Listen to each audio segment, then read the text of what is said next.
Mrs. Future's thoughts on time. And yes. 3, Great. 2, 1. Say, kids, what time is it?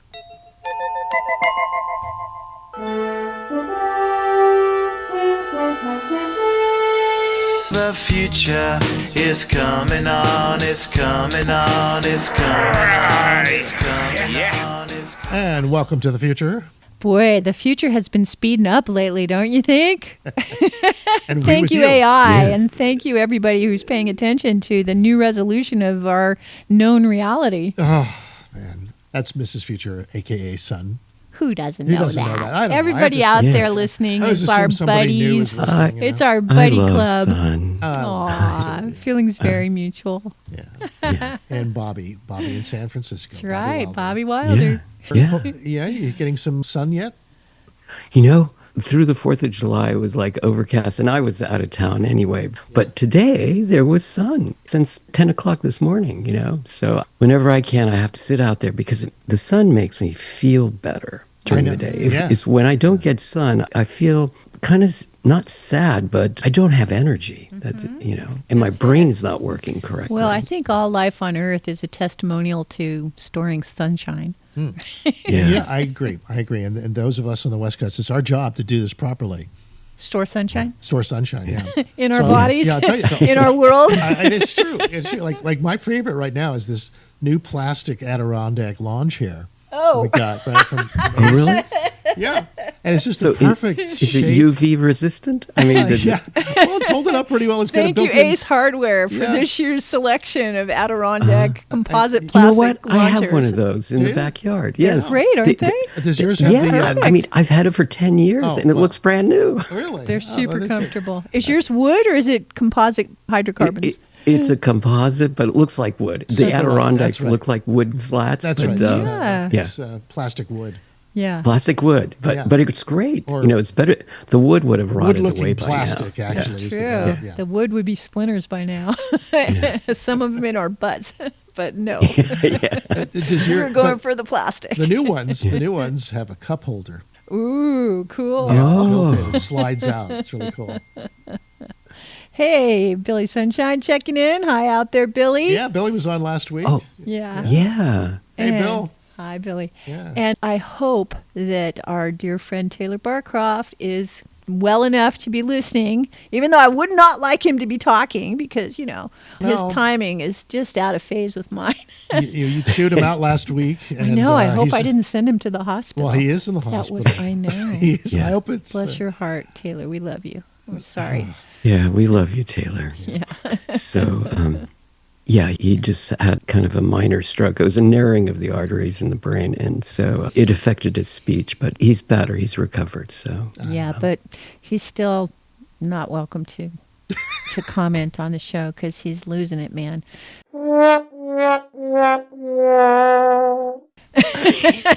Where it takes the show is kind of not where I want to go. Oh, Sorry. I really do love you, Taylor. the but, sun you is know, a harsh mistress. Yeah, this is the era of true transparency, right? It's tough love.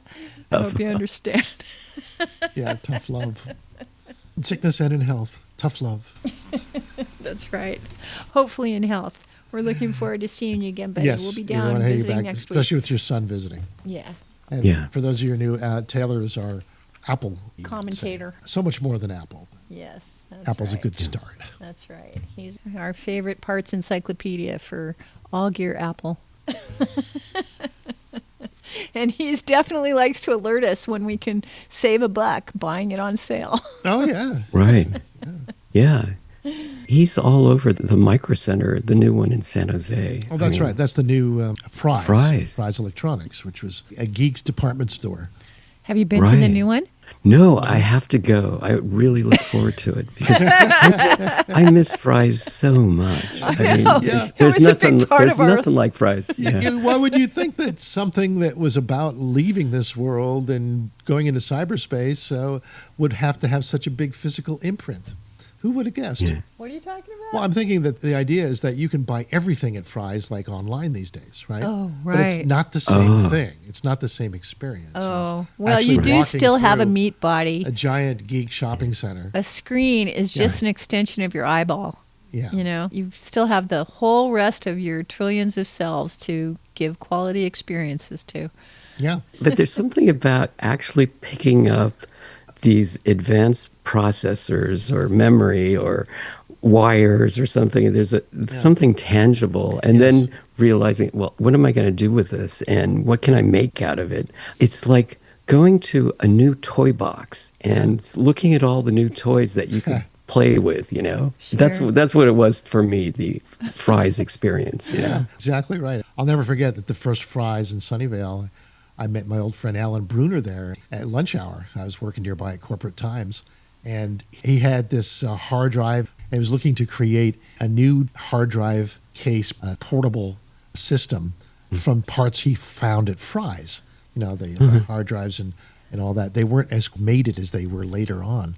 Yeah. So he had the early key connections and was trying to piece it together to put together. And he ended up creating a company called Jasmine Computers, Jasmine Systems. Oh, Heard of they that? made hard drives? Yeah. Portable hard drives? Yeah. Yes, I remember those. Do you? Wow. Yeah. Yeah, I do. Him and Mark, yeah.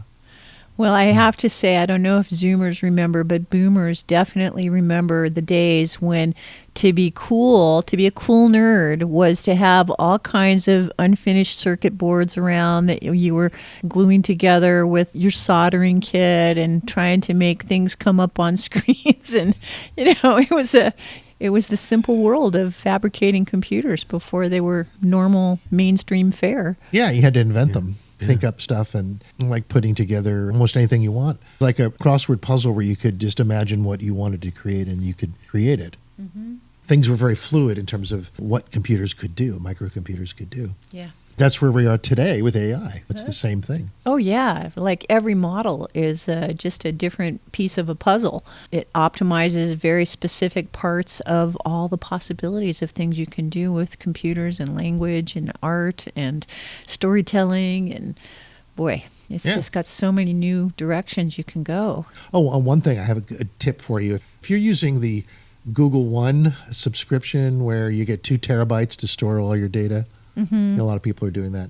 For $10 a month, on top of that, you can sign up for their AIs that you have access to. The Google So AIs. that gives you Gemini or what? Well, is it called it Google gives you AI? Gemini, and it also Yes. gives, yeah. Well, Gemini's the freebie anyway, right? Anybody can do Gemini. Well, you get the first edition of new stuff, and it's a club, kind of in a way.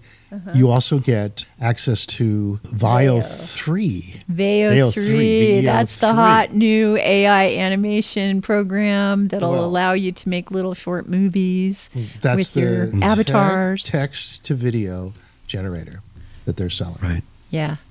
And Wow. we're seeing a lot of the stuff that you see on TikTok or even YouTube these days is generated in these new AI animation machines. So Right. this literally is allowing you to turn your thoughts to reality very quickly. It used to be a high entry fee to make movies. But now it's a language. Yeah. And what we're watching is something that Dr. Future has talked about that really just used to kind of go in one ear and out the other. He used to talk about how the future is going to be a cinematic language where the computers are going to speak to us in a language of common cinematic references. And the reality is that if you speak the cinematic language, then you can tell the AIs more specifically what to do.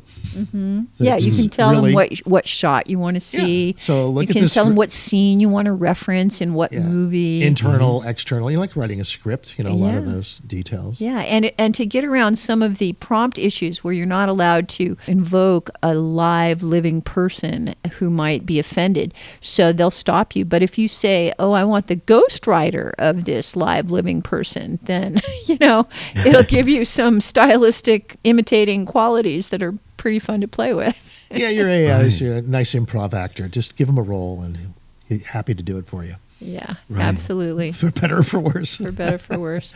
Comedy we're working on.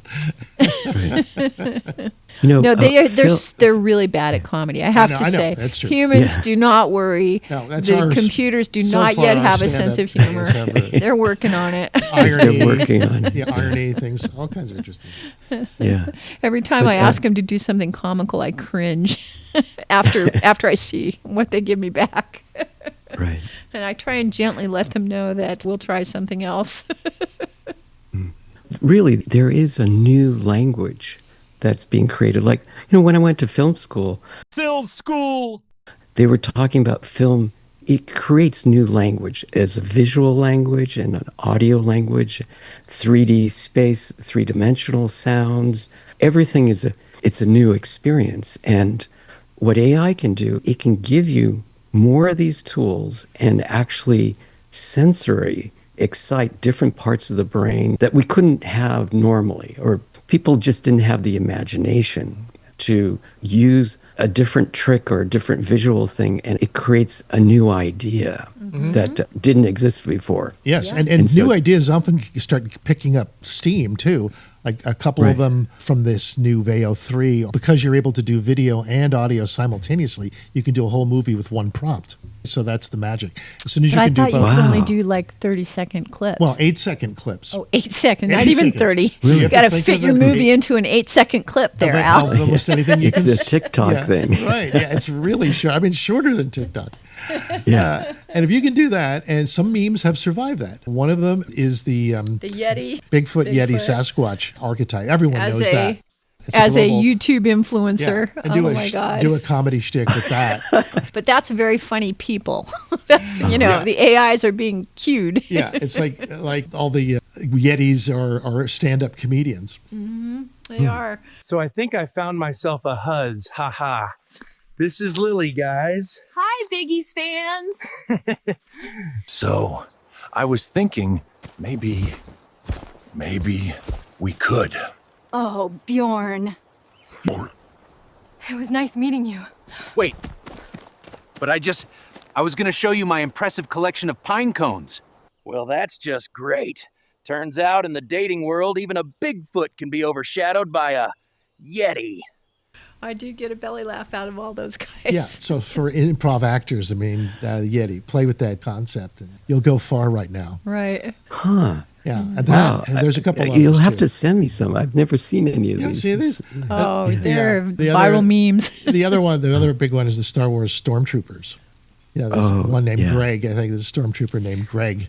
He's always trying to slack off. His 8-second adventures, However, It's kind of up there in the murder bot Are genre. these like Sergeant Schultz in Hogan's Heroes. Hogan's Heroes. Hogan's yeah. Heroes, yeah. Yeah. Right. Is yeah. it kind of like that? No. No? That's a whole different genre. Well, I mean, it is. It's like Goofy Official. more like Gomer Pyle, Yeah, there you go. Oh, okay. I get it. Yes. They're a little goofy, and they always get into weird, strange situations. All right, boys, orders just came in from Vader's bitch ass, and me and Greg are headed to Endor. Forest mission, easy terrain, little recon work. Should be chill. Okay, Greg, I'm telling you, I've seen like 5 of those little teddy bear looking things. One of them had a spear. Well, guess they were real. I thought you were joking. We're gonna die in a tree hammock because of you, Greg. We got out! We got out! Greg chewed through the net like a psychopath, and now the teddy bears are chasing us. They're throwing things, Greg. Why are they so fast? There's no end to weirdness that you can think up. These memes get fed. And you'll see more evolve. I think dragons are on the verge of popping out. Yeah. Yeah, dragons are very popular. And putting them to human voices, human comedic stories, So, right. So I think Optimus, they're going to create like CPO and R2D2. They're going to be comedic. Yeah, I think so. We can hope. So far, all the attempts to be comedic have been just like, I call them lead balloons. You're laughing at them, not with them. You have to take the bull by the horns here. All right, this is it. We're shipping out for Tatooine. High heat, endless sand, probably locals that hate us. Sounds amazing. I preloaded the nav route myself. Oh, no. I told you, Greg. I told you not to touch the nav system. I followed the route! You plotted it upside down, Greg. Humans are the comedians, Duh. right? And Thank you for that download, Dr. Future. And the AIs are essentially your straight man. Yeah, but bump. Well, they can do The that AI too. should really master the rim shot because that really makes them funnier. They could be entities that can not just speak English; they could use sound effects as part of their language. Sound effects that we know. Yeah, absolutely. Sad, that person. Or was that a robot? That was a robot ha-ha. In my humble opinion. Hey, don't you have some other stuff you want to talk about today? Yeah, I did. I had some big topics. Our solar system is being invaded right now. What? Yeah.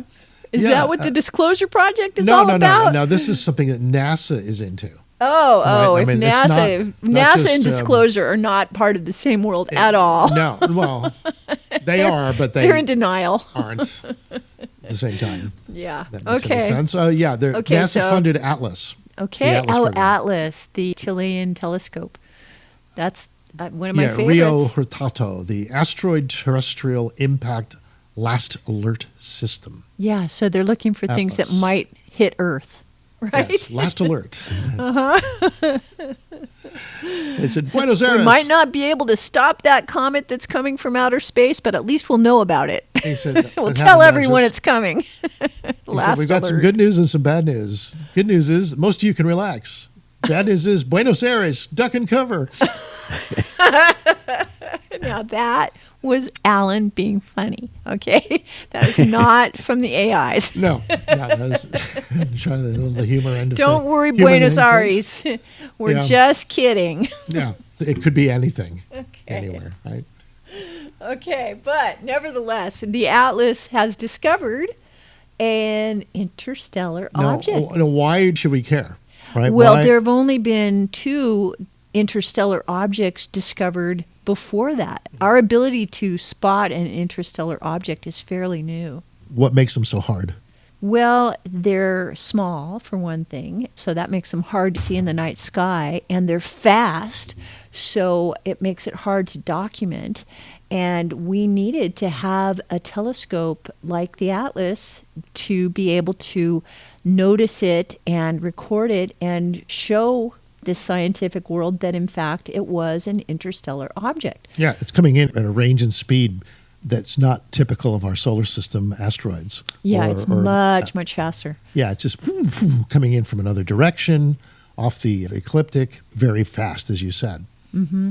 Yeah, if you imagine how much momentum an object would have to overcome the gravity of all the objects surrounding our solar system in the Oort cloud, that would not just be one of those little pieces of asteroid dust that's floating in the solar system. Those things are moving just at a few tens of thousands of miles. This one's moving at hundreds of millions of miles. Now, here's the twist. Harvard University researchers suggested that it might not just be a rock, but some kind of conveyance, a ship of some sort. Oh, it's not just a comet, it's a spaceship? We're back to Disclosure? With the anomalous behavior of its navigation. Oh, really? Yeah. What's that? What did they observe? We'll have to ask the AI, dig up the data, but I just That's your remember job. that was like a few years ago. Oh. However, this is interesting that this is the third one. So I would look for anomalous navigational behavior. Oh, at this point. so maybe Yeah. some of the things that they used to think were spaceships are really Well, they might interstellar be, objects. right? It might be hollowed out. It might have something inside it. Might be look like the local rocks just to keep the local inhabitants from bothering you. It's camouflage. Yeah, camouflage. Right? Interstellar object and it's as busy. camouflage for a spaceship. It's busy. Yes. You're not going to hear that on the mainstream news. No, it's actually a spy for the neighboring solar system to see what we got. Really? Think who is it? Arcturus? I don't know what we'll do with the information. I don't know. Looking Either for us. Become friends or foes, something like that. And the strange thing about Oumuamua was when it did get close to the sun and then swing around and come out the other side, it actually, usually when you go toward the sun, you speed up, and when you leave the sun, you kind of slow down. Well, this did the opposite. Oh, it actually sped up after unpredictably. You know what that sounds like? Is that like the slingshot effect that NASA uses for speeding up some of our outer solar system probes? Yeah, it's like that, but it actually sped up more than that slingshot effect. Really? That they kept. Oh, I see. Maybe it that's actually. that's the anomalous behavior. So that's what the Harvard astrophysicist was saying, that, it has to be some other mechanism I was see. acting. So it wasn't It couldn't right. be explained by the slingshot effect. So the of the sun. navigation was the same course but higher speed, more than what would be predicted by our understanding of gravity. Right. It was accelerating even faster. Slingshot The effect, slingshot, once it goes around a planet or the sun, it gets its maximum speed, and it actually starts to slow down a little bit when it leaves the sun's Yeah, gravity. because instead of the gravity of the sun pulling it towards the sun and speeding it up, the gravity of the sun is pulling it back a little bit and dragging on it. What would this sound That's like? right. It would be like a whoa, whoa, whoa. Something like that. Let's find out. What would that sound like? No, Do we got any just a guess. UFO sounds here? No, wouldn't do that. Not that one. But maybe those people. No, that would it. not. Sorry. This is our sound effects specialist here. Okay, well. She's blind. I can't read what the No, don't labels play say, sound so I'm effects just randomly. guessing. That would really not be the, Okay, I've tortured you enough. Hey, let's go to a sponsor break, okay? That'll allow you to reset your laugh meter. Are you ready? Okay, now I will show you where these sound effects are located. Oh, give me a good sound effect for our departure to the next. Go.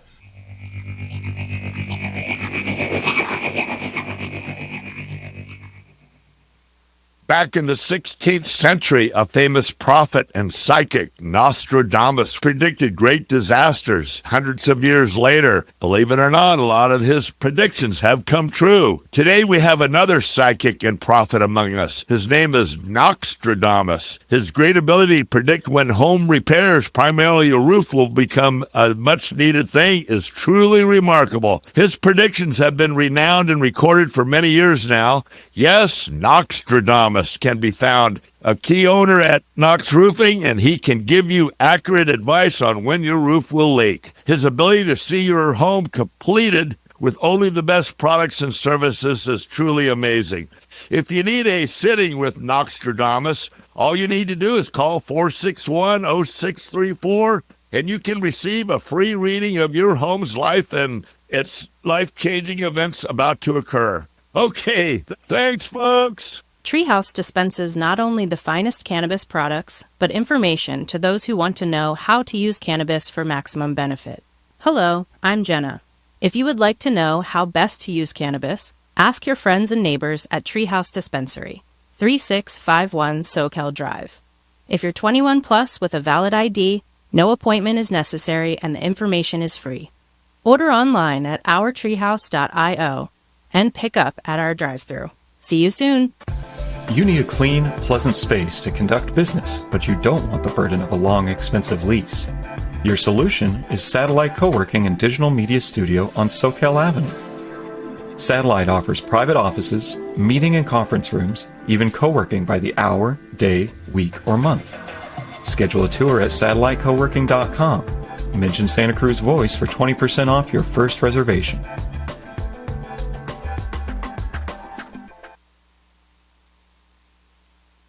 Where you going? You're lost. Dollar Tree headset, so free, freer than a public restroom. You're literally dog water, 0 PR, earnings check. Oh, wait, you have none?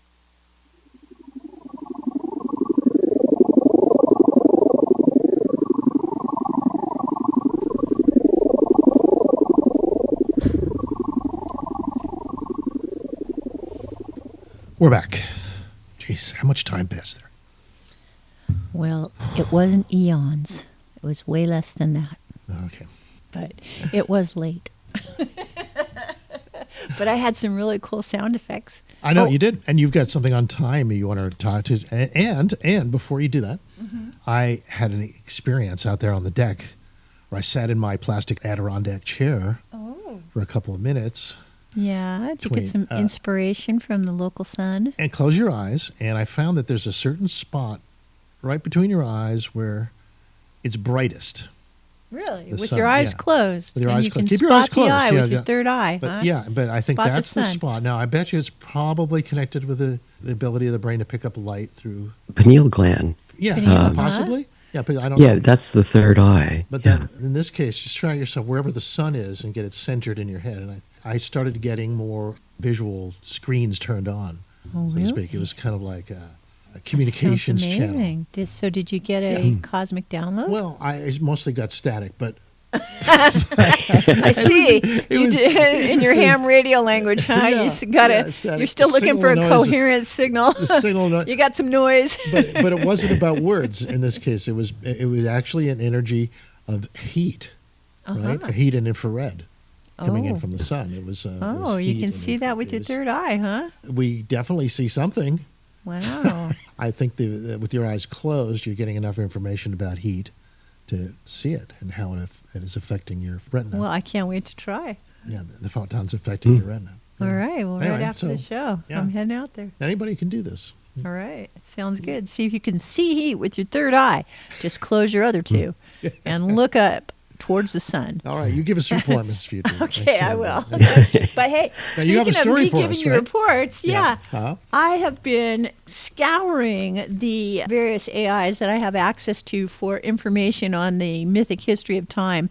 And different ones, like several? Yes. Well, I have been all over the time history map and all over the world in terms of how we've been keeping track of time and what different societies thought about time. And I'm just imagining how different the future is going to look when we are so nonlinear because of our access to instant gratification, when the AIs just deliver us exactly what we want. My reading habits have really changed, haven't yours? When you can get a summarized answer to a question over and what you period of know. time? Well, just since we've started increasing our knowledge accumulation by asking prompts in AI. That's pretty new then. It's pretty new. Yeah, I'd say in the last year or two, the way that I have been looking for information has radically changed. And I feel I'm getting so much more bang for the buck. I get so much more information because I can go towards what I'm interested in. And I don't have to sift through all kinds of things that aren't relevant while I extract those things that are meaningful. I can just get a summary. Yeah, right away. That's interesting. And then leap off towards something else I'm interested in. So much so that we seldom go to even the first link below that. The links are really good. In fact, that's one of the reasons I like Grok better than other resources, because Grok always cites references and gives you links after you've asked a question that it has summarized. If you want a deeper look, you can go exactly down the thread that you've been introduced to. Yeah. Whereas with, say, ChatGPT or Gemini, or I guess the other ones I've mostly used for image, but the other searches pretty much just leave you in conversational mode, like, okay, ask another question. And you have to specifically ask if you want a citation or a reference or some other... Instead of just giving it to you. Yeah, instead of letting you know, here's the thing that I just quoted, which... Kind of anticipated what you wanted. Yeah, I kind of like that aspect of Grok better.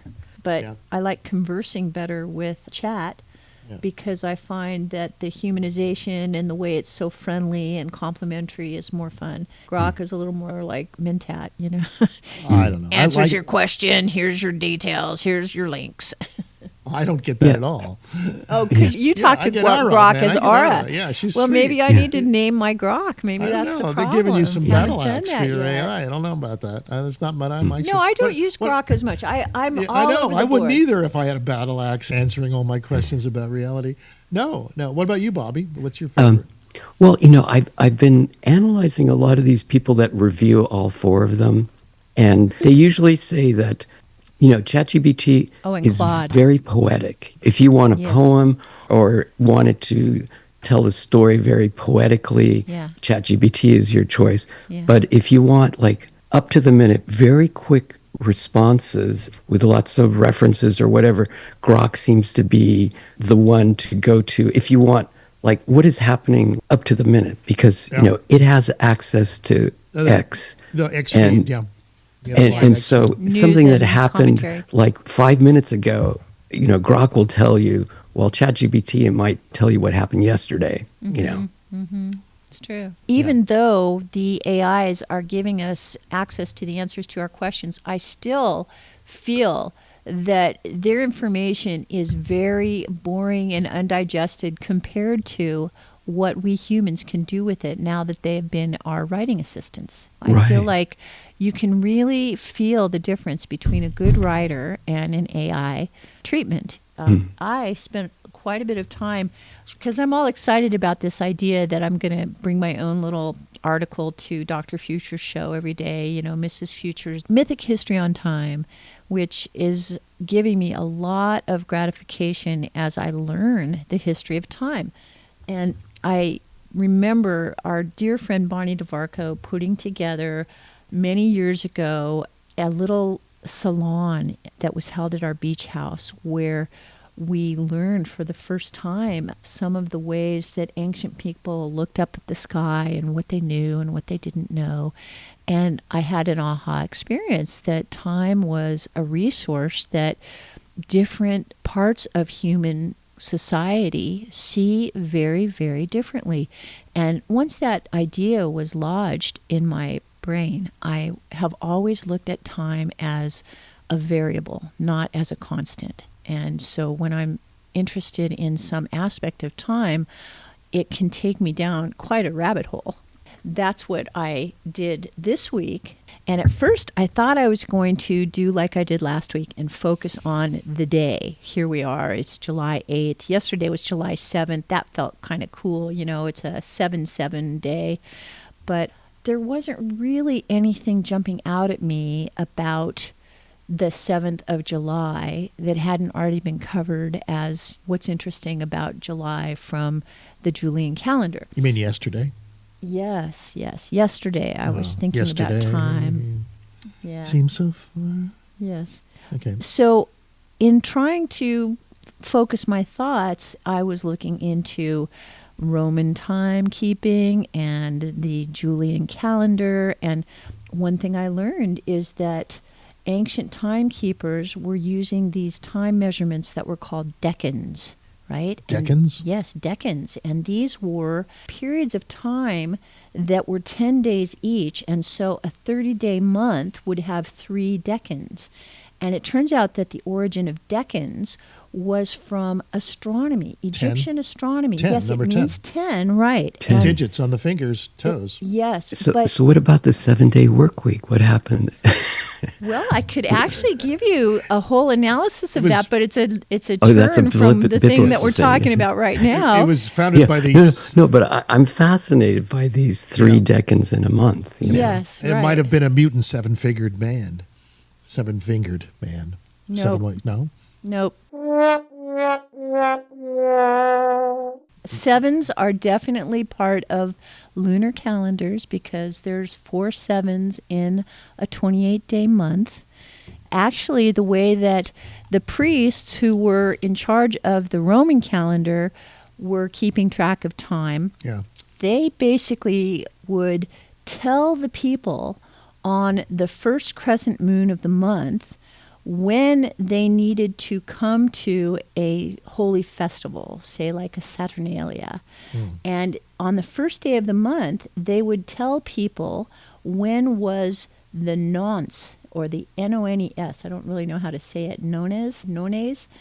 And that was based on the number 9, but it was actually the day of the quarter moon, which was going to be 7 days later from the first crescent moon.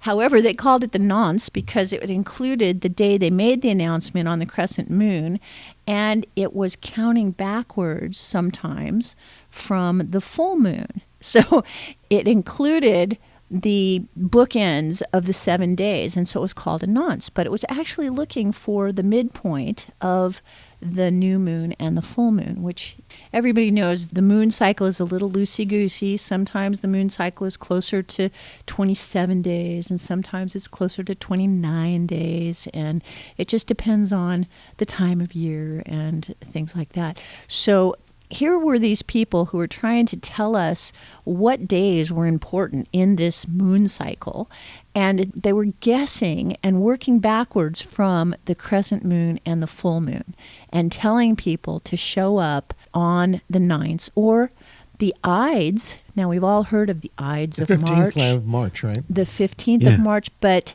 the Ides of March meant the full moon of March. because the Ides were 15 days after the crescent moon of March, which was the beginning of the month. Which might be around the 15th. Yes, well, the Ides are around the 15th. Somewhere around there. Yeah. Well, the one that was guessed at was the nonce, because that might be 5 days after the first, or it might be 7 days after the first, or it might be 7 days before the full moon, or it might be 7 days after the full moon. Or that's why the priests were in charge of time. They had to tell people when these big celestial holidays were going to be celebrated. That was their job. Yeah. And of course, you needed a timekeeper. I learned all of this because I was wondering, well, if these decans, if the Romans only had 10 months, were these months longer than 30 days? Like, did they have a 300? Did they have a, let's see, what would that be? 10 months, if they were just 30 days each, would be 300 days. What did they do with the other 65 days of the year? I was kind of curious, right? And so what I learned is that the priests were in charge of inserting extra months when they needed to, and every year they would tie the calendar to a particular solar event or lunar event, and they got to decree time at the beginning of the month, every month. So that's what the mythic history of time is this month. But I actually have prepared a whole article, but I think I'm going to have to type it up and do it later because I've talked too much about this sidebar. But I did come up with... You do have a lot of passion for that. I do. You do. I do. So that was just a little bit of the early research that I was doing it's a good between last week and this week. But where it led me You've actually written a story based on what you just heard. I did. And this is the connection of time and tokens. Which tokens? Time and money. Token economy. If you want to know. Yeah, the time and token economy that is coming is going to reinvent time and money. So time and money. Yeah. And I think I'm just going to leave that as a little teaser because otherwise it's going to take over the rest sounds of like the show. a Pink Floyd song, you know. Yeah. All right. So next week, Mrs. Future's thoughts on time will include time and tokens, time and money in the future speak. Okay. And you never know. It could be next hour, you know, the way things are going. Oh, you got so many cool things. That's true. I know we got so many cool things to think about. I like to make it just a little teaser section. I don't want it to take over the show. Okay. All right. Do you have anything you want to say about this before we totally move on? I think time is the key to why we even call ourselves the Futures. The Futures, yeah. Yeah. So time is definitely one of the primary topics of conversation we like to delve more deeply into. We do. We're very time-oriented folks. Yeah. But the kind of time that is the chironic time, not so much the chronos time, the linear time, not so much, but the eternal time, very much. Yeah, a few little insights into the eternal time while you watch the clock, because we have to put in that certain information at certain times. That's true. Just to be part of this world. That's right. That's why we do this show every Tuesday. It used to be every Tuesday at 2. We called it Future Tuesday at 2 when we were still on the KSCO station. And then Santa Cruz Voice asked us to do it every Tuesday at 1 for 2 hours. So as usual, the more you hang around, the more complicated things get. But we're still here for 2 hours every Tuesday talking as the Futures about the past, present, and future. With our friends. Yes. And for the archives. And in the future, there looks like there's a couple of interesting new things coming from Japan. Mm-hmm. Okay. Well, first of all, there's this new reusable rocket that's made by Honda. Oh, really? Honda rocket. Yeah. Everybody wants to get into the act, huh? Honda rocket, Honda wants to be like Elon Musk and start getting into space. It's a little small for a rocket, but but they're testing it out. They want to see if they can successfully create a reusable rocket. Everybody wants to deliver space. Their little rocket is 900 kilograms. That's really small. That's not even the size of a car, right? A car is about 1,000 kilograms. I mean, a small car. 900 kilograms is 2.2 pounds per kilogram. Oh, it's only right. Yeah, so it's like the size of a 2,000 pounds of a what was that one? A little Honda. So. This is to put up satellites, I guess, right? Yeah, whatever is low Earth orbit, which is getting up 100 miles or so. But they do have a really good JAXA is one of our great space programs in the planet, right? The Japanese space program. Yeah, they're really good. Mm-hmm. It's a research project right now. They have their eyes on low-cost sat launches, as you said, not so much sending up people. So, over the last year, we've had stories about the Japanese designing wooden satellites so that when they inevitably drop back down to space and burn up in the upper atmosphere, they don't leave pollution such as metals. They'll just burn up like little pieces of wood. Yeah. Check out what Mr. Nobody has to say. I'm It's listening. about this article. He says, I'm proud owner of a Honda lawnmower. I just hope it doesn't spontaneously decide to shoot me off into space.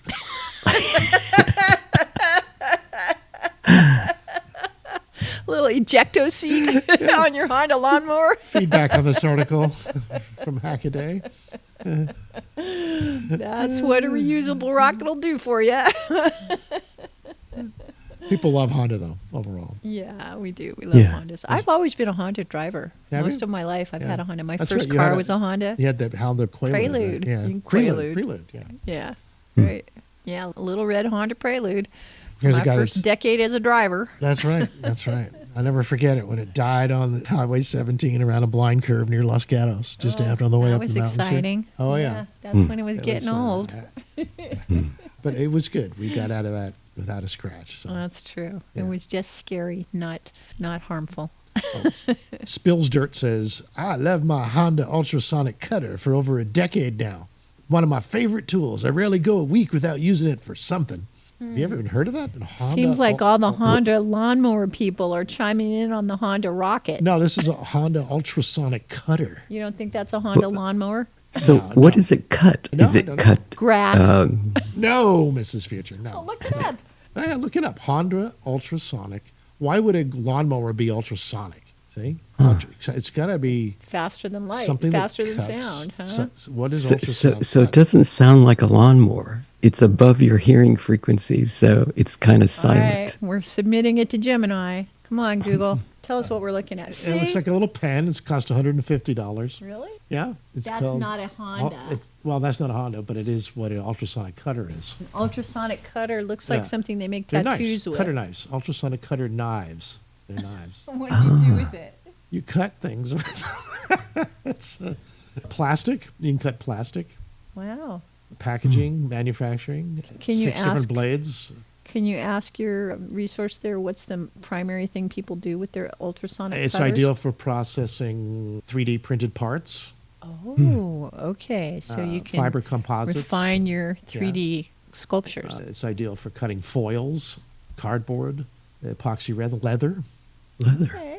Yeah. You could use it to Very carve styrofoam, I guess, and make things out of it. Yeah, ultrasonic cutters. Okay. Cutter knives, yeah. So for very high-end model development. Well, $150 high end. I mean, they're not that expensive. Apparently, people love them. I suppose you could use it to sculpt your satellite if you wanted to send up a little satellite. I suppose you could make your satellite. The ultrasonic cutter would be that's part what of I'm the saying. making of it, yeah. Okay, so that's one piece of news I want to get in for the Honda Rocket. Thank you, Hackaday. Okay. Very nice. Yeah. And also, while we were in Japan, not to be outdone, Toyota has created a car that runs on water. Toyota's water engine. Oh, that's nice.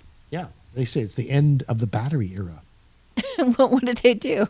Well, they this they is have the some age- kind of compressor? This how is does the it age use old water? Well, this is the age-old dream. Think Norman Rockwell, even, of taking your garden hose, going over to your gas tank on your car, and just filling it up with water. Yeah, but is it just a steam engine or is No. it some kind of paddle wheel? No, actually, it was interesting. It was a refinement of an old idea that has Been risen resurfaced. once again. We all know how to separate water into hydrogen and oxygen, right? By With using electricity. right? Sure. Hydrolysis. Mm-hmm. Well, this engine uses the hydrolysis process to make enough hydrogen to run the engine in real time. Okay. So And that's- how do they power the hydrolysis? That's the secret sauce, the details of how a hydrogen engine actually works. That's what we're kind of curious about. This is a game-changing announcement that could redefine the future of clean transportation. But exactly how does a water engine work? Well, we can only guess. Are you just teasing us? No, I'm serious. Is it cracking water? It's cracking water. It's a zero in real I thought that the time. real problem with that is that it took more energy to crack the water than you could get out of it by cracking the water. That was the problem in the past, yeah. Yeah, it was. And they say they're using what they call a compact electrolysis system on board the vehicle. Compact electrolysis, splitting water using the... Now, how do you power the compact electrolysis system? Is what you're asking. Yes. Are you reading about it? I am. He's hoping the answer will be in there. Well, yeah, I'm Me expecting. too. I hope so. Yeah, I was hoping so. But no, they don't tell you. They don't tell you exactly what it's run on. But Ancient if I had to, Chinese if secret. I think, if you think about it, though, you can guess. Proprietary information. Because there was a guy in the U.S. that made this over 10 years ago, and he went missing. Right? Oh, that's what happened. They nabbed him. He's Right. been working So- for the Japanese. So they're not going to tell you his secret unless you read the old data about this guy in the U.S. who. Are you sure? died. Is this behind a paywall? Is this clickbait? No. This is Facebook, man. This is mainstream. Facebook's all clickbait. No more. Like it was from MSNBC. Oh, They did a whole report on it. that's a reliable source. Okay. What do you got? It's familiar anyway. You understand their bias. With tech, it's not going to be so political unless you consider oil and the gasoline economy is political. Maybe. I don't know. You know who was the very first big investor in Tesla? Tesla Motors? Toyota? Toyota. Yeah. They got a lot of startup money from Toyota. But that doesn't mean they committed to it, back then. Right. They're also into Joby, the VTOLs, right? That's right. Yeah. That's right. Yeah, they're very. They like They to be do part of heavy emerging investment. technology. Yeah. That's smart. If you were running Toyota, you'd probably want to be tracking the cutting edge of what's next. Oh, yeah. I remember our friend Ellie Zelko was talking about how these big tech companies have this research niche, which is really the gold standard of research in the company. And the guys who get to be in the research niche their main job is to have bragging rights so that the company CEOs can go to parties with their colleagues and brag about the new technology that they're involved with. Whether it's real or not, it doesn't matter. It's on the horizon. It sounds cool. So let's devote some of our resources to that research. Now, of course, if you just want to know what's going on, you can just ask any of the AIs. Yeah, there you go. Let's spend the last 3 minutes of this hour All right, getting let's just the see. AIs All right. to tell us about the What- no more electric What Toyota inventors- water engine. Yeah, just go directly. What inventors created a car that runs on water? Let's just ask them that. Right? Okay. See what they come up with. Okay. What do you got for us? Google thinks that while a lot of inventors have claimed to create a vehicle that runs on water, they have been widely disputed or debunked as fraudulent. Why don't you ask Grok? Okay, one notable figure is Stanley Meyer. Okay, this is the guy that Grok would tell you about, who claimed his water fuel cell could power a car using water as fuel. Meyer's claims and the car itself were found to be fraudulent by an Ohio court in 1996. Another claim was by Alpha Wagar Ahmad, who in 2012 claimed to have invented a water-fueled car using electrolysis. But he was criticized by scientists. Okay, so that's Sure you don't want to run it by Grok?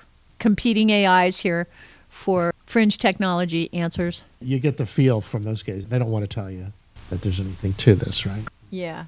Are you ready? Here we go. Okay, Grok, let us know. What does Grok say? Searching, and no way. No car that runs solely on water as a fuel has been successfully created or verified to work, as this concept violates fundamental laws of physics. Ooh, this is even nastier than Google. Yeah, they're Specifically, tech elites over there. At, The laws of thermodynamics. The engineers say, no, didn't happen. That's Couldn't it. happen. That said, however, there are several inventors who have claimed to have developed such vehicles, generating significant attention and controversy. Below is a list. Okay, here you go. Stanley Meyer, once again, right at the top. Yeah. Claimed in the 70s and 90s to develop a water fuel cell. And he had a dune buggy that he cruised around in. All right, well, look, if Gemini and Grok say it can't happen, why should we believe Facebook? Well, Meyer claimed his vehicle could travel from L.A. to New York on 22 gallons of water. Yeah. So that was the 70s. Uh-huh.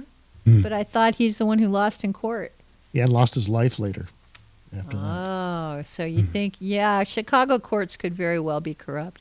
However, still, given today's technology, years later, it's much more likely to happen. And it looks like Toyota has done it. Right, more after the break.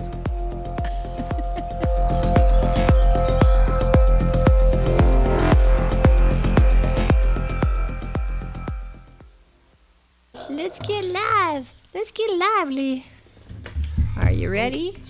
3, 2, 1. We're back. Are you ready? Are we back? Oh, wait. We are, but we're not broadcasting yet. But we are back. Now we're connected. Hi. Connected. Hey, folks. We're back. Okay. Yeah. So, speaking of water, we were talking about water engines in the last segment. Mm-hmm. It's been very sad to see what's happened to the Texans out there. Oh, God, 100 people washed away. What a tragedy. The flash flooding that's been Freak going out. on. And, unprecedented levels of fast flash flooding. My goodness. Yeah. Well, as you can imagine, the internet is abuzz with stories about this. Mm-hmm. That maybe, just maybe, it might not just be a fully natural thing. It might actually have some hand in some weather mod experiments. Well, of May course, be going whenever on. something so horrible happens, people feel like, whoa, this never happened before. And they'll come up with all kinds of explanations. It's nice to think that humans have that much control over our environment. If we did, we probably could avoid stuff like that. Yeah. What's the story? What's the real story, though? Yeah, what's the real story? What do you think about it? What did you find out about it? What I thought was interesting was the blue rain that was happening just before. Yeah, I have to say, Bobby, that was a TikTok 30-second video that could easily be clickbait. It's interesting, but it wasn't really scientific. And I thought that the link you sent with I guess he's a scientist, I don't know what his field is, but Stefan Burns, I thought his analysis of geoengineering was the best treatment of all the possible causes of unusual weather patterns that I've ever seen. I was so impressed with that link. And he didn't talk about the blue rain. Well, the blue rain, that was fascinating, though, to see how this whole camp yard has been covered in blue rain. Not just on his tent, but on his neighbor's tent as well. Yeah, but as an experienced critic of clickbait, it did not pass my evidence test. Okay, fine, fine, Mrs. Future. It's evidence. But happened just a couple days before. We've been seeding clouds seeding with that's right. silver iodide. Yes, silver iodide, and a lot of Texas experiments in silver iodide influences on weather. It does have this purple tinge to it. Oh, really? It does. I was wondering about that. More evidence. Did you look that up? Yeah. These were ideas like more than 100 years ago that they were shooting cannons of silver iodide into the clouds and getting them to actually produce rain. Yeah. Or maybe it's methylene blue. Yes, it could be methylene blue. Some fanatic realized the species would be so much healthier if we all had more methylene blue in our system. Right. And figured out how to get into the clouds. It's really good for fish tanks. It does get rid of the bacteria. So methylene that blue? Methylene blue. So the fish are actually a little bit healthier with methylene blue than without What it. about aluminum hydride? Yeah, that's really good for your brain. It causes you to forget have things. Alzheimer's, right? Yes. Methylene blue, the first patented drug in America. Okay, so we've got Alzheimer's spraying going on in the atmosphere to induce that's a good rain. thing. Yeah, is that the plan? Is that what we're worried about now? There's also HARP, so that HARP. They're bouncing off ultra high auroric. They're heating it off the ionosphere, right? It's an infrared heating system that targets the ionosphere. And there's about 20 HARP facilities that were listed on a map around the world. Around the planet, right. Yeah. Right. And that you can punch a hole in the ionosphere, which we had our old buddy Pat Flanagan interviewed in one of the pieces of literature we found online. Yeah, that was Yeah, great. it was sightings. That was the youngest that Pat Flanagan that I've ever seen. It was before we met him, 1995. Yeah, young Pat Flanagan, the physicist, was talking about the chaos of the ionosphere and how destabilizing the HARP technology could be if they were experimenting with creating heat. Well, you create a hole. There. You create a hole in the ionosphere. You're going to let in more weirdness than you're letting out. There's a lot of stuff coming in from space radiation that could hit the planet if you open up a hole in the ionosphere. It's like a protective layer for us. Yeah. And of course, back in the 90s, before people were very aware of things, we were talking about things like the ozone hole. Yeah. And that was kind of when people had first discovered that air pollution, such as chlorofluorocarbons, were causing a hole in the atmosphere called the ozone hole. Right, remember that. And we actually were meeting people that were like Harvard chemists that were proposing getting funding for doing airplane spraying. No, it was back in the 90s, of chemicals into the atmosphere, the upper layers, to work on closing the ozone hole. So we know that humans have been thinking about this stuff and coming up with ways to experiment up there. Our initial research shows it goes back at least 100 years in terms of atmospheric weather mods. Even Wilhelm Reich was doing some crazy stuff back in the 30s, for example.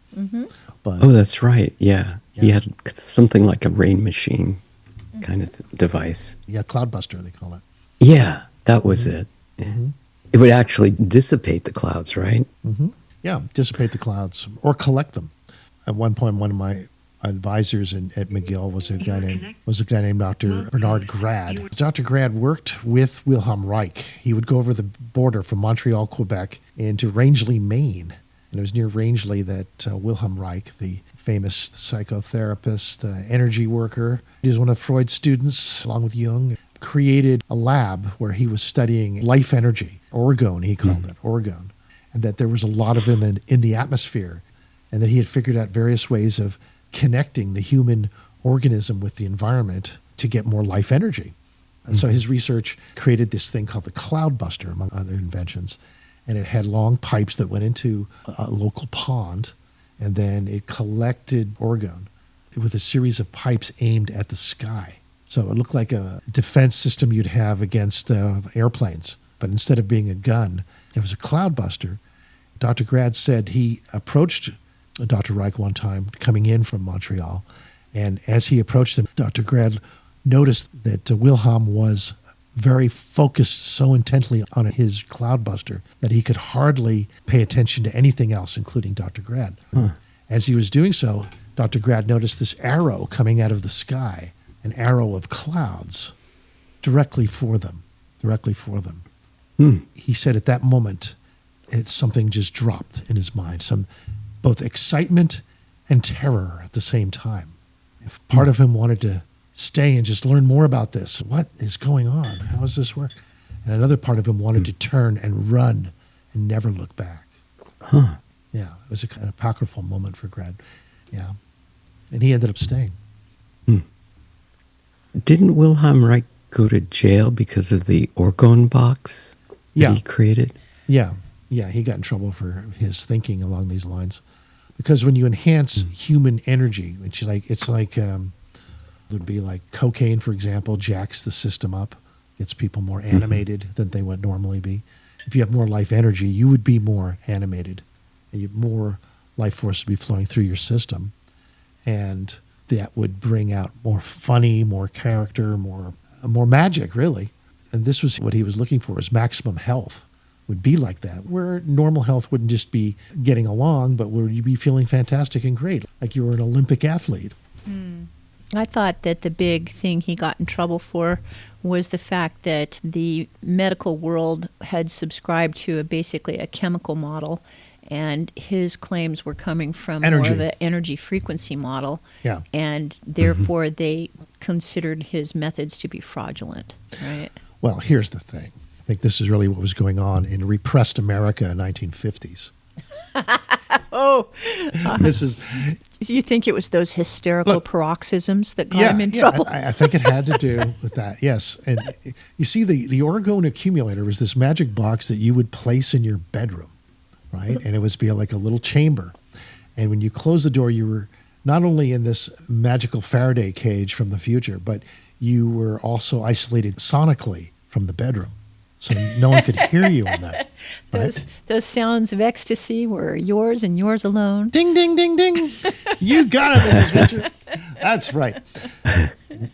Women love to go in there and have orgasms, and no one could hear them scream.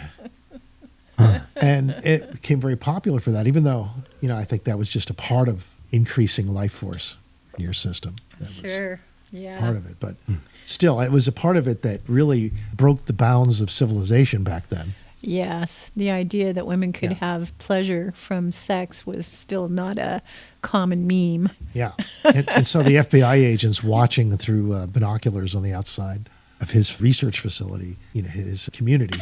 They were spying on. They were peeping toms on William Reich's work. They were out there. Wilhelm Reich's. He would have groups of people outdoors. And they went in and arrested him instead of trying to join the party. I think especially if there were any kind of like group orgasms or stuff like that, boy, it freaked them out. Yeah, I guess he was the Jeffrey Epstein of his day, huh? Throwing sex parties. Or no, it was focused on sexual energy for creating higher states of awareness. It wasn't just the sex party. The traditional so much more. Yeah, it was. I mean, not that the constabulary sex party that increased your vitality and gave you better health. Huh? Yeah, got rid of the common cold. You probably got anti-COVID. I think when you're feeling great, a lot of colds get better. I think research will just show that. Oh, okay. I'm sure there'll be a lot of people want to sign up. Yeah. Well, maximum health, right? Yeah.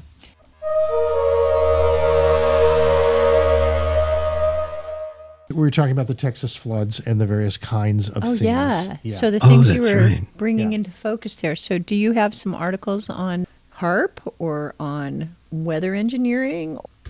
The key thing is that I have a link to the YouTube movie by the scientist Stefan Burns. Who I'm really a huge fan of. He's a comprehensive generalist. Mm-hmm. And he covers good-looking guy, too. Yeah, good-looking guy. Really he covers it from multiple points of view. And I thought I'd just give you a 1-minute sample of his voice so you can hear what he sounds like. And if it's interesting to you, I'll go into it. He looks at many, many, many factors that could affect the weather there and helps you think about it a little bit more deeply. Hi, everyone. Geophysicist Stefan Burns here. We have a special report to do tonight talking about weather manipulation or weather modification. Just in general, weather here on this planet, the direction it's going, this is intimately linked to climate and also whether we have an impact on this. And one of the reasons I'm covering this topic today, as I've covered many times on this channel in the past, as longtime viewers would know, is because there was just a devastating flash flood in Texas. This was on July 4th. There was over 26 feet of rise in the Guadalupe River in about 45 minutes. In over a 2-hour time frame, actually just less than 2 hours, the Guadalupe River rose 35 feet. And so there was at 4 a.m. in the morning in hill country. You guys know the rest of the story there. He brings up many of the different things that could have contributed to it, and including an understanding of how the ionosphere works. Yeah. And I have to tell you, it is one of the best comprehensive explanations of all of the potential causes of climate change from a very deep scientific understanding of atmospheric phenomenon and various technologies that are used to create weather effects, including cloud seeding, including HAARP utilization, including microwaves and 5G and humans burning things, making use of hydrocarbons and putting heat into our atmosphere. And of course, the number one contributor to climate change being the sun. And if you really want a very grounded analysis of how humans are affecting our weather, with a lot of inclusion of many, many theories. I highly recommend Stefan Burns. Yeah, and we also have a conclusion about their work from a 1-minute piece from Larry and Mary, our favorite. Oh, okay. AIs. What did Larry and Mary have to contribute to this conversation today? Just this little blurb. Okay. Okay.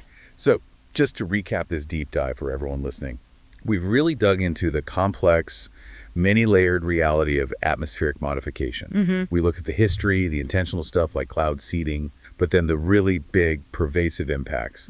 Burning hydrocarbons, adding water and heat. The widespread radio frequency tech 5G, weather radar changing conductivity. And his rapidly growing issue of satellites burning up, adding metallic dust. And how all these factors seem to feed into and strengthen the Earth's global electric circuit. Leading to increased weather volatility, making extreme events, maybe like those Texas floods, more likely in a world that's already naturally warmer right now. Which really leads to a final thought, doesn't it? Given that, well, human society itself has become such a powerful force modifying Earth's weather, its energy systems, and realizing this process has all this inertia, what does that really mean for us? How do we adapt? How do we navigate what seems like an increasingly stormy future? That is a profound question to sit with. We really encourage you, the listener, keep exploring this. True understanding here definitely requires looking at it from all these different angles. It's complex, but understanding the pieces is the first step. There you go. That's what the AIs have to tell us. All right. Well, that's a nice summary. You like that? Yeah. Yeah. Short and sweet, comprehensive. They did neglect to mention the sun as the great driver of all of these things that we're looking at. I think it's very important to contextualize it. Right. Stefan Burns, he's also has not only Earth weather, but he's into space weather in a big way. He's always reporting all about the solar mass ejections and different types of protons or neutrons coming.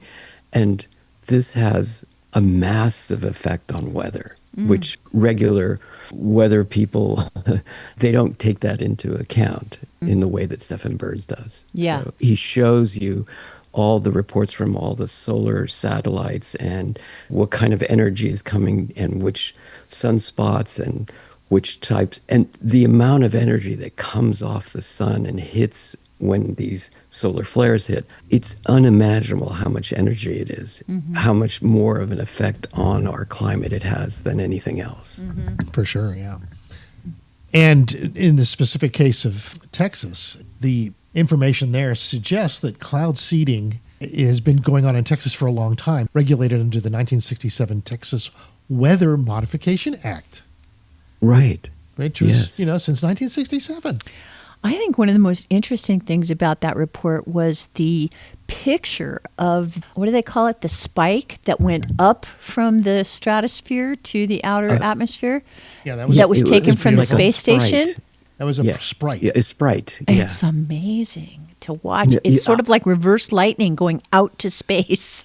Yes, and it's blues, greens and reds. It's just very beautiful. It's exceptionally beautiful. But it's very powerful. We're talking about the size of a city thing shooting up. It's not just the spotlight. It's something huge. It's an Earth ejection.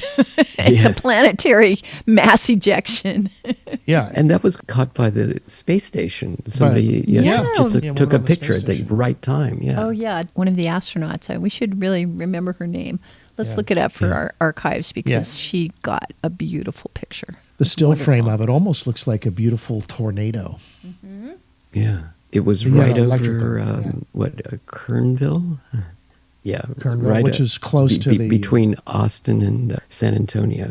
It's in between those two. Wow. Great. Well, it definitely looks like it is connecting the upper and the lower atmosphere in this kind of weather vortex. Now, Master Now just emailed us John Rappaport's thoughts on weather. The sprite has a connection to it. And it happened a couple of days before the severe flash flood. Yeah. But still, 2 days before having this magnificent spiral of energy coming out of the upper atmosphere above Texas is not to be thrown away as nothing. No. How might the sprite be connected to weather modification? There you go. Yeah. So what caused that? Did we poke a hole in the ionosphere maybe we didn't right cause there it. using HARP or these That's another other HARP machines? What if it's actually some form of natural phenomenon, like a tsunami of electrical energy in the upper atmosphere? It's not unheard of, but can we manufacture one of those? That's kind of the assumption, that somehow humans did something to make it happen. The jury is out on that. Yeah. We may have. I mean, maybe we're that powerful, but let's not assume until we have an explanation. Well, they do say that sprites are effects, not causes. Mm-hmm. They result from lightning, which is a product of thunderstorms, not a driver of weather. So it might be what you see. At least that's what we think. We think if it follows an effect, I guess, it would indicate that there's intense thunderstorm activity, and not that one is about to happen, not a predictive thing. Mm-hmm. Hey, I have a predictive thing here. It's time to go to a Santa Cruz Voice commercial. Okay. Okay, it looks like we got a report in. Yeah, and then when we come back, let's do a little fresh report John from Rappaport. John Rappaport. Thank you, Master Substack. Now. Yes, But in the meantime, take a look at that. Take a moment. We'll be right back. Save money on airfare to anywhere. Low Cost Air is the discount supermarket for all domestic and foreign airlines. A funny thing is going to happen when you call Low Cost Air. You're going to talk to a human being within 60 seconds. Save money on airfare to anywhere. Call Low Cost Air to compare at 800-704-1662. 800-704-1662.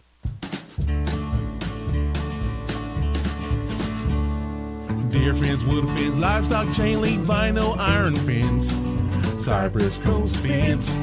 Cypress Coast fence. My name is Stephen Bigger. My wife and I live in Royal Oak. When my wife and I were looking to find someone to build our fence, Cypress Coast fence was highly recommended. It was amazing. These folks are masters at their craft. They're super professional. They came in when they said they were going to come in. They finished when they said they were going to finish. The fence is perfect for our needs, everything they said it was going to be, and then some. Give us a call for your no-obligation consultation at 831-783-1500 or at cypresscoastfence.com. We don't just build fences, we make good neighbors. Deer fins, wood fins, livestock chain link, vinyl, iron fins, Cypress Coast fence. Cypress Coast fence. The Hook is California's first ever cannabis outlet. 100% locally owned and operated, we're here to be your friendly neighborhood hookup. We believe that everyone should have access to fairly priced cannabis, so we work hard to get it to you for 30 to 50% less than the other guys. If you're 21 or older with a valid ID, visit us in Capitola or in Watsonville today. We're here to be your friendly neighborhood hookup. Check out our website, hookoutlet.com, for deals and stay groovy.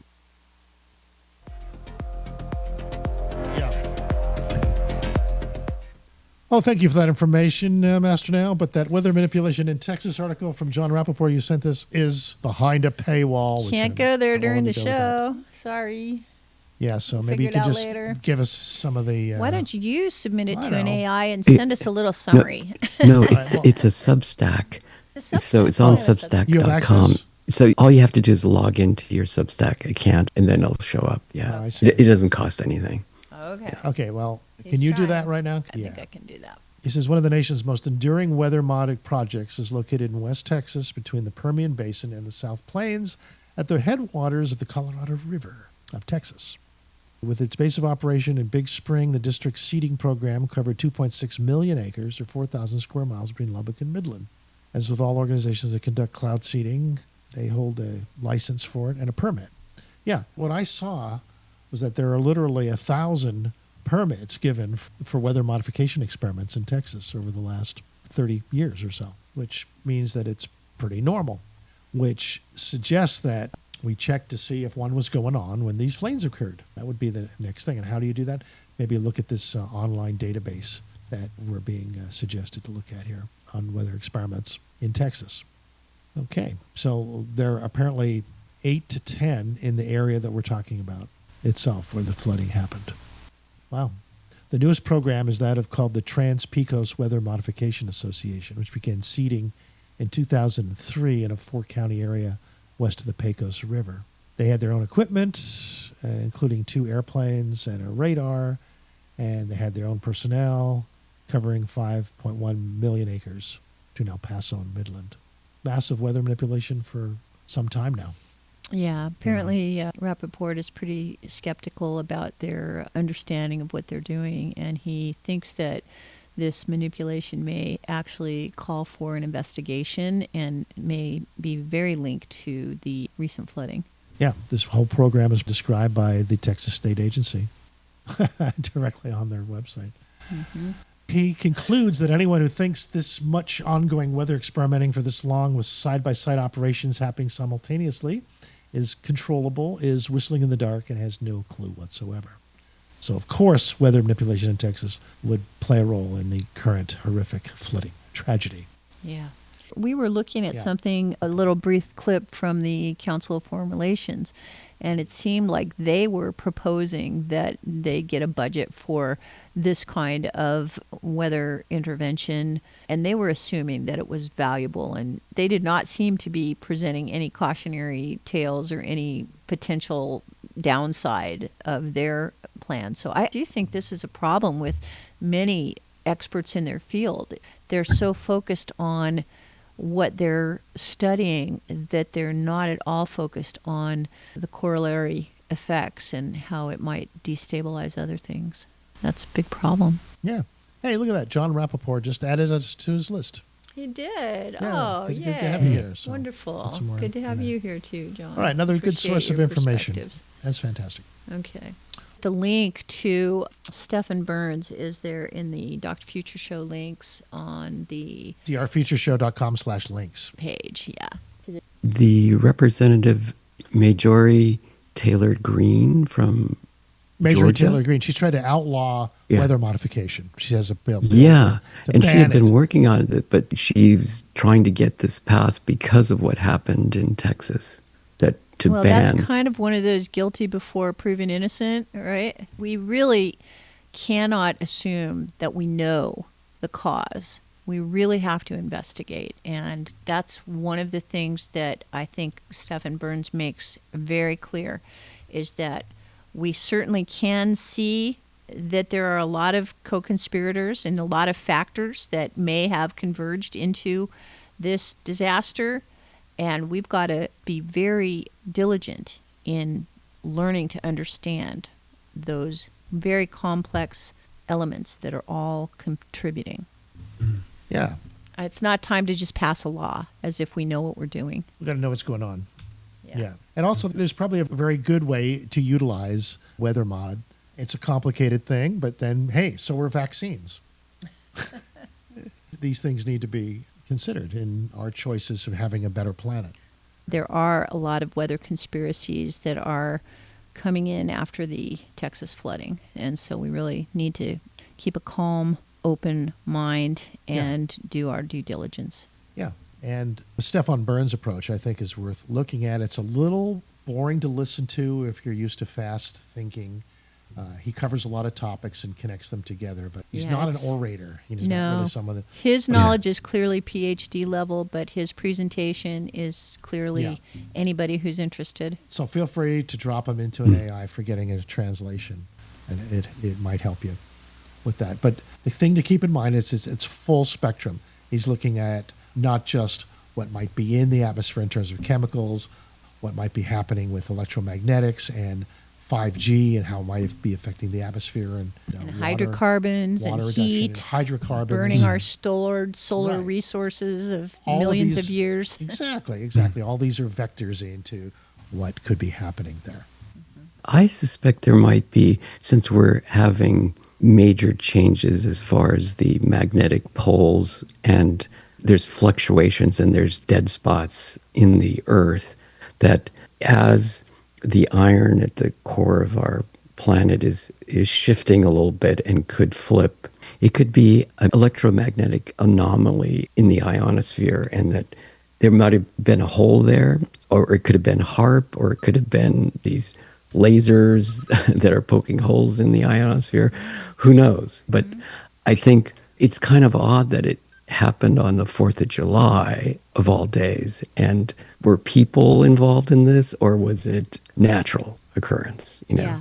or a solar occurrence. And how- Let's ask questions. And how much will actually be investigated? Yeah. I'm sure there are many investigators. It's going to definitely be investigated. Citizens are busy at work analyzing How these much of situations. it is going to be understood? Yes. I don't know. I'll have to ask the AIs. I want to know what sprites are. Yeah, okay. All right, got that. John Wapapor. We can find out more about him. Yeah, what's he been thinking about lately? Yeah. Are they conspiracy theorists, or they take it beyond that? Well, of course, we have people who imagine scenarios too, which is really helpful. Like some people will imagine what a weaponized weather system looks like. Yeah, let's Right? not go there. Okay. Yeah, it's not a feminine, it's more of a masculine thing. And We just don't what- have yeah, time. no. Let other people who are more interested Okay. in instilling people being very afraid and Right. distrusting Okay. everyone. Let them talk Link about to it. Marjorie Taylor Greene for that, who proposed banning the weather mod. Okay. Posted, okay? There are other people like Matthew Capucci, who calls the claims baseless and says that cloud seeding is much more limited. But then there's the evidence from the United Arab Emirates that showed that they had a massive rainstorm after a cloud seeding experiment there fairly recently. Yeah. There's definite evidence that cloud seeding can have results. So, Yeah. We're talking about scale here.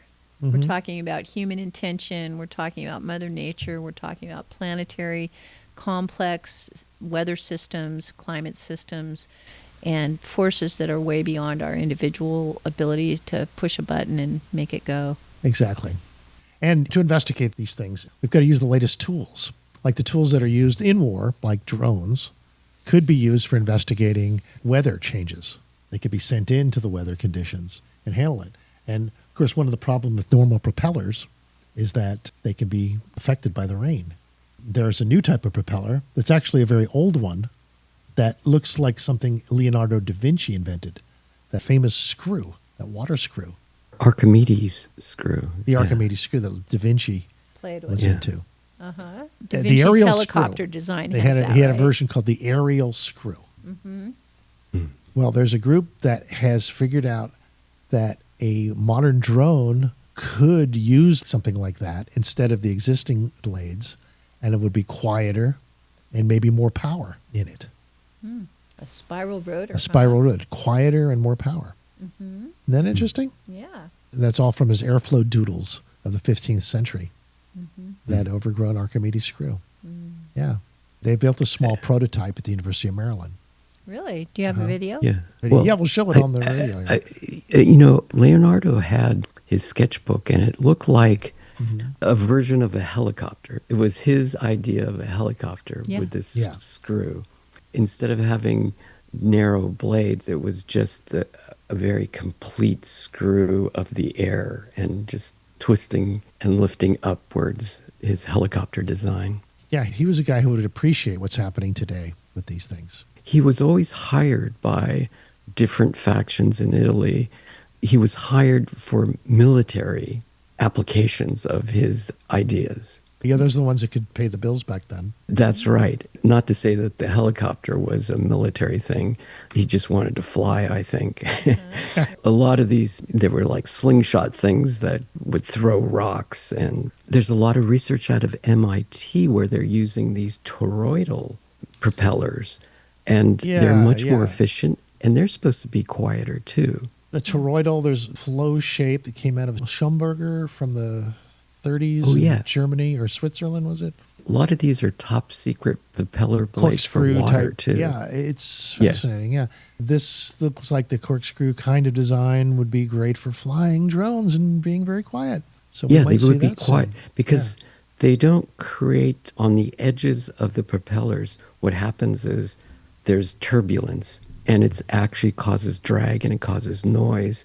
But if you have this toroidal shape and it's encapsulated, it's got an edge to it, and the propeller blade is actually a toroidal shape, it doesn't have these toroidal veins that come off the edges, and that produces makes it less more drag, efficient. less noise, and much more efficient. More efficient, yeah. And especially for water, they're saying that some of these ships could use 30% less energy to go through the water, like tanker ships, for instance, and they would make less noise so that the whales wouldn't be bothered by the noise of the propeller. Less noise, eh? Yes, and they're much more efficient, and they use a lot less fuel to move large pieces of cargo in the oceans. The sound of a quieter rotor.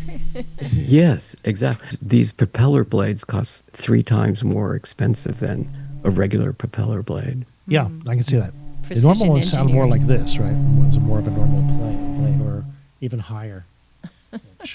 Let's see if I can get the AI to design a propeller shaped like a corkscrew. It's called the aerial screw. Drone. Da Vinci's aerial screw. Using Da Vinci's aerial screw. Yeah, we should be able to come up with a sound for that. Okay.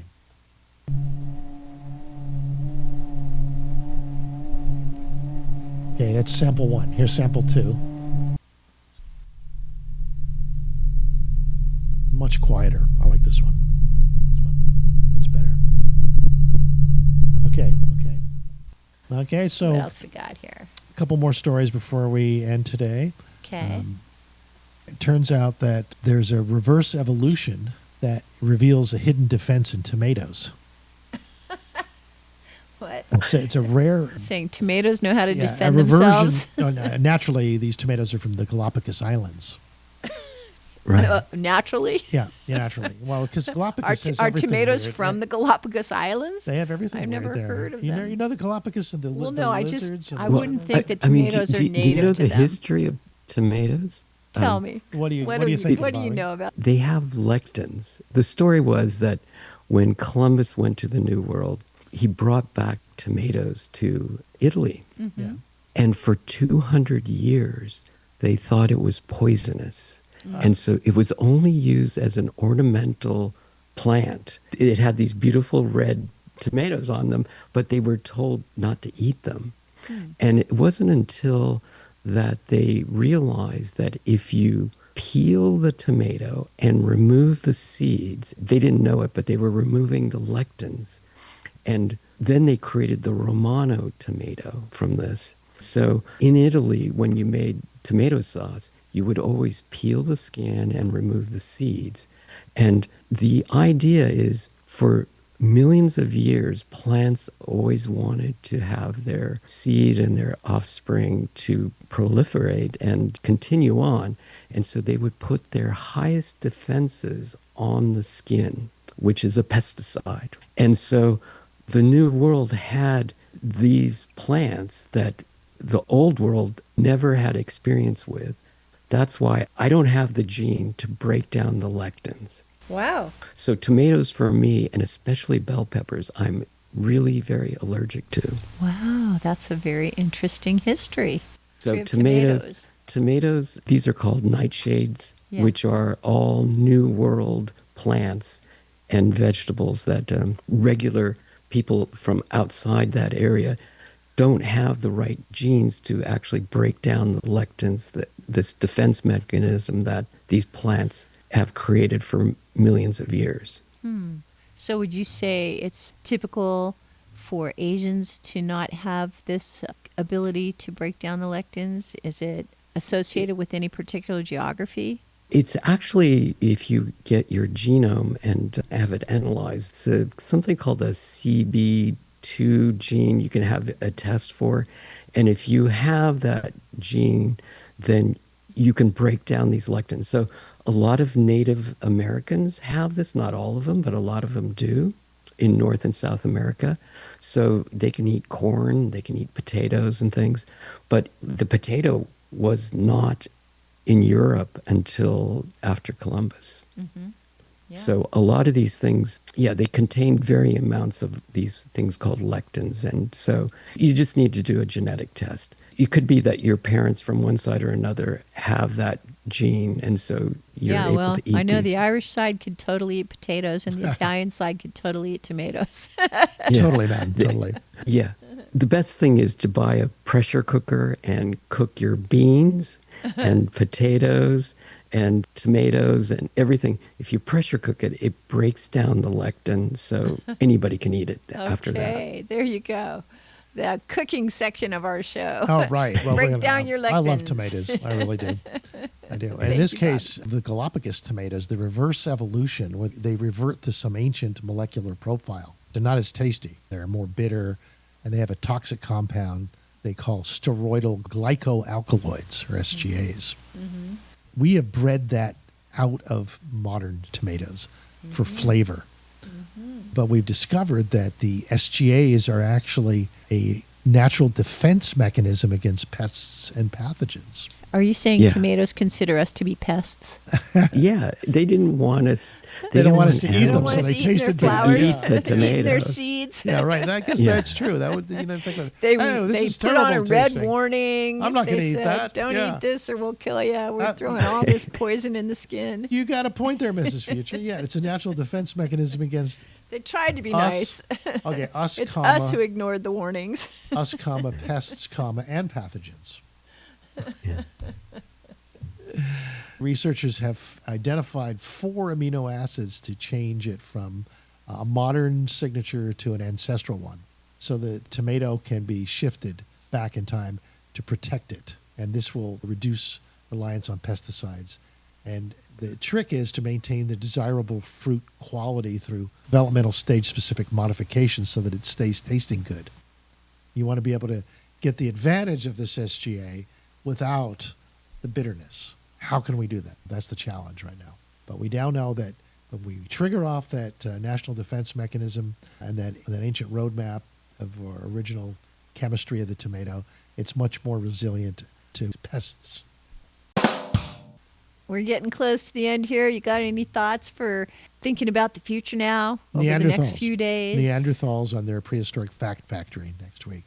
Neanderthals They had knew a fat about fat, factory, huh? yeah. They 125,000 saved years ago. fat. Yeah. Yeah, their fat factory. Yeah. Yeah, advanced method of That food was- preparation. And I hate to see what they did They with hadn't tomatoes. discovered how to just get overweight. They had to have a fat factory. Yeah, it looks like it. They were skinny, but they were saving their fat. We Yes. should definitely go back to that. That Yes, sounds really and desirable. NASA's Sphere X mission. There's some new data on the Sphere X mission with its all sky mapping. Well, this has been a fun week. All right, with thank here. you, folks. Thank you, Bobby. Yeah, thank you. Wow. Thank you, Mrs. Future. My pleasure. All right, everybody. All right, we'll keep you Have posted. a great summer Enjoy. We'll see you next week. on the other side. Bye for now.